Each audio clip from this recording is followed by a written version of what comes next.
या सार्वत्रिक निवडणुकीमध्ये तुम्ही एक विक्रम या नरखेडमध्ये केलेला आहे आणि मोठ्या मताधिक्याने म्हणजे आतापर्यंतची जी प्रथा होती भारतीय जनता पार्टीला या ठिकाणी प्रतिसाद मिळत नाही अशा प्रकारची जी प्रथा होती ती आज मोडीत काढलेली आहे आणि आज मनोज भाऊला या ठिकाणी मोठ्या मताधिक्याने तुम्ही या नगरीचा नगराध्यक्ष केलेला आहे।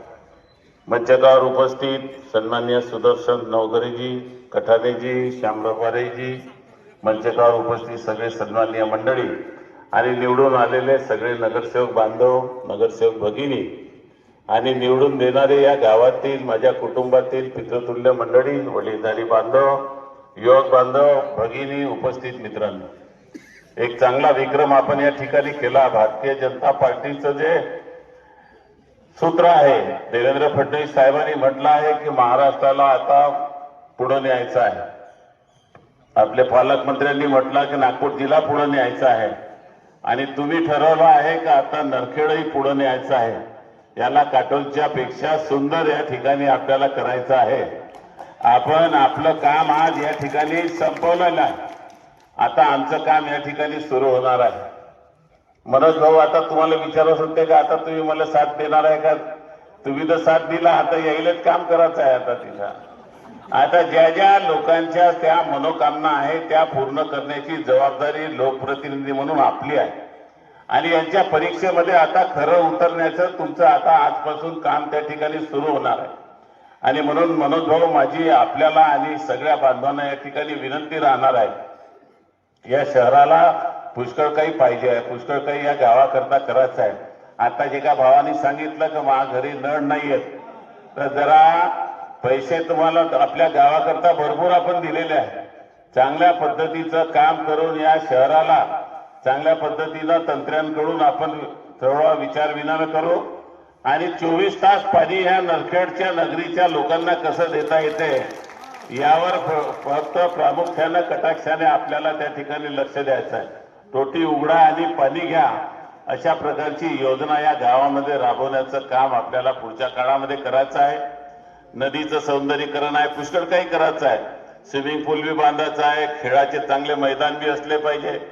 प्रत्येक गल्ली बोळीचं जे वातावरण आहे ते दुरुस्त झालं पाहिजे। नवीन वस्त्या आहे, आदिवासी वस्ती आहे, त्यांचंही त्या ठिकाणी काम झालं पाहिजे। हे सगळं करण्याकरता आपल्याला ही संधी दिलेली आहे आणि निश्चितपणे मनोज भाऊंनी सांगितलं की माझ्यावर जे उपकार केलेला आहे आपण त्या उपकाराची परतफेड करण्याची खूप मोठी संधी आपण या ठिकाणी उपलब्ध करून दिलेली आहे। म्हणजे मनोज भाऊला निवडून दिलं, मेजॉरिटी निवडून दिली आणि मेजॉरिटी अशी निवडून दिली का आता कोणाची त्या ठिकाणी गरज पडणार नाही अशा प्रकारची मेजॉरिटी निवडून दिलेली आहे। परंतु जी निवडून दिलेली आहे मनोज भाऊ, तुम्ही सगळे मंडळी एका कुटुंबाचे सदस्य म्हणून या ठिकाणी नांदा, चांगल्या पद्धतीनं त्या ठिकाणी काम करण्याची एक सचोटी जी आहे ती त्या ठिकाणी आपण कर्तृत्वातून निर्माण करा आणि त्याच्या माध्यमातून या नरखेड शहराला जे काही द्यायचं आहे त्याच्यामध्ये 2-3 गोष्टीचं आपण लक्ष ठेवायचं आहे। ठेकेदारीच्या मागे लागू नका, त्याचा बंदोबस्त चांगल्या पद्धतीनं आपण केला पाहिजे। क्वालिटीचं काम झालं पाहिजे। लोकांकरता जो पैसा येणार आहे तो त्या ठिकाणी लोकांना दिसला पाहिजे की हे माझ्याकरता काम होत आहे।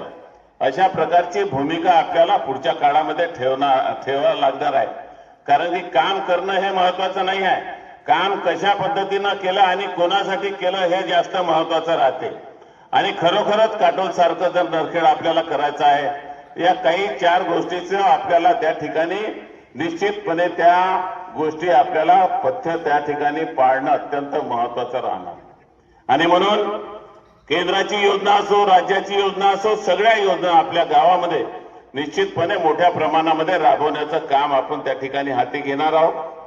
मलाही आता 2 वेळा तुम्ही या ठिकाणी चांगल्या पद्धतीनं मतदान केलेलं होतं, ते कर्ज माझ्यावर आहेत, ते व्याजासकट मलाही त्या ठिकाणी फेडायचं आहे आणि म्हणून कोणत्याही प्रकारची उणीवा राहणार नाही हेच या ठिकाणी आपल्याला आजच्या प्रसंगी मी या ठिकाणी सांगणार आहे। आणि लवकरच आपल्याला या गावाच्या विकासाकरता एक चांगल्या प्रकारचा आता पहिले तर आपल्या गावाचा सिटी सर्वे लवकर करायचा आहे। दुसरा आपला डीपी प्लॅन शासनाकडे प्रलंबित आहे, तो लवकर मंजूर करून त्या डीपी प्लॅन नुसार आपल्याला मग कामाला त्या ठिकाणी लागायचं आहे. अशा प्रकारे काही ज्या महत्वाच्या गोष्टी आहेत त्या पहिले करून नियोजनबद्ध पद्धतीने नरखेडच्या विकासाला एक चांगली गती देण्याचं काम आपण निश्चितपणे या ठिकाणी करू. आणि जे उपकार आपण या ठिकाणी केलेले आहे आज, त्या उपकाराची परतफेड निश्चितपणे नरखेडला वैभवाच्या दृष्टिकोनातून जे जे काही करायचं आहे ते केल्याशिवाय आम्ही राहणार नाही. इतकंच आपल्याला या ठिकाणी आजच्या प्रसंगी मी वचन देतो. आणि सगळ्या बांधवांनी जे उपकार आज केलेला आहे त्याबद्दल सगळ्यांचं, या नरखेडवासी, सगळ्या वडीलधारी पितृतुल्य मंडळी, सगळ्या भावांनी ज्यांनी ज्यांनी प्रत्यक्षपणे अप्रत्यक्षपणे सहकार्य केलं त्या सगळ्यांचं मनापासून भारतीय जनता पार्टीच्या वतीने मी आपल्या सगळ्यांचं मनापासून अभिनंदन करतो, आपला आभार व्यक्त करतो. आणि केलेल्या कर्जाची परतफेड या ठिकाणी बसलेले नगराध्यक्ष, त्यांचे सगळे सहकारी, मी आणि आमचं भारतीय जनता पार्टीचं महायुतीचं सरकार आपलं पारणं फेडल्याशिवाय राहणार नाही. इतकं आपल्याला अभिवचन या ठिकाणी देतो आणि थांबतो. नमस्कार.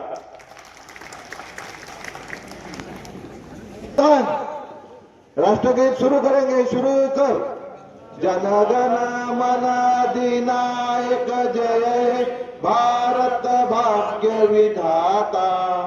पंजाब सिंध गुजरात मराठा द्राविड उत्कल बंग विंध्य हिमाचल यमुना गंगा उच्छल जलधि तरंग.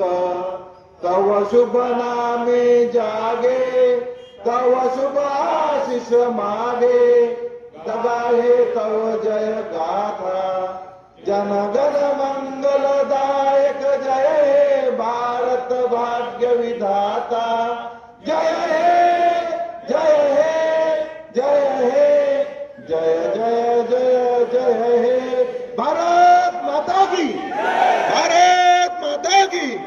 वंदे वंदे. नमस्कार. यानंतर आभार प्रदर्शन मनीषजी दुर्गे करतील अशी मी त्यांना विनंती करतो.